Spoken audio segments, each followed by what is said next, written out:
பட்ரோஸ் எனக்கு ரொம்ப பிடிக்கும். இந்த பட்ரோஸ் நல்லா நிறைய வந்துட்டு அங்கங்கே இது கூட வந்து அதே மாதிரி தான் இந்த கற்றாழை செடிக்கு வந்து குலதெய்வ வசியம் வந்து அதிகமாக இருக்கும் நம்மளுக்கு.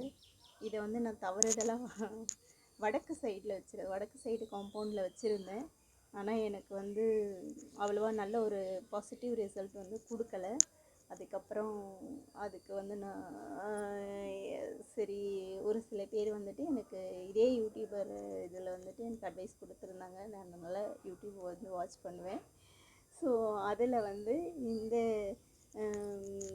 மேற்கு சைடில், அதுவும் தென்மேற்கு மூலையில் மேற்கு சைடில் வச்சா நல்லது அப்படின்னு சொல்லியிருந்தாங்க. ஆனால் எனக்கு அது வச்ச பிறகு வந்துட்டு நல்ல இதுவாக இருந்தது. நல்ல பூ, வெயில் இருக்கிற இடத்துல இதுங்கள்லாம் இருந்ததுன்னா ரொம்ப நல்லது. ஆனால் வீட்டுக்கு வந்து ரொம்ப பாதுகாப்பானது, ரொம்ப ரொம்ப பாசிட்டிவான, உண்மையிலே இது வந்து ரொம்ப நல்ல பாசிட்டிவான ஒரு எனர்ஜி வந்துட்டு எனக்கு என்னோடய அனுபவத்தை நான் இப்போ வந்து ஷேர் பண்ணுறேன். இதை வச்ச பிறகு அங்கே வச்சதை விட இது வந்து இன்னும் ஒரே ஒரு தொட்டியில் மட்டும்தான் வச்சுருந்தேன். என்னால் அது தவிர்த்து வரவே இல்லை.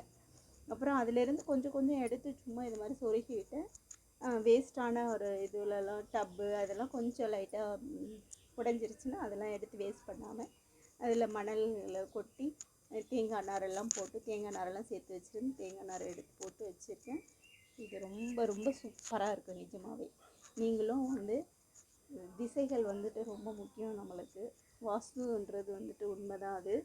ஸோ இதை வந்துட்டு மேற்கு பக்கம், தென்மேற்கு மூலை இல்லைன்னா மேற்கு சைடில் இதை வச்சோம்னா நல்ல பாசிட்டிவ் வந்துட்டு இருக்குது.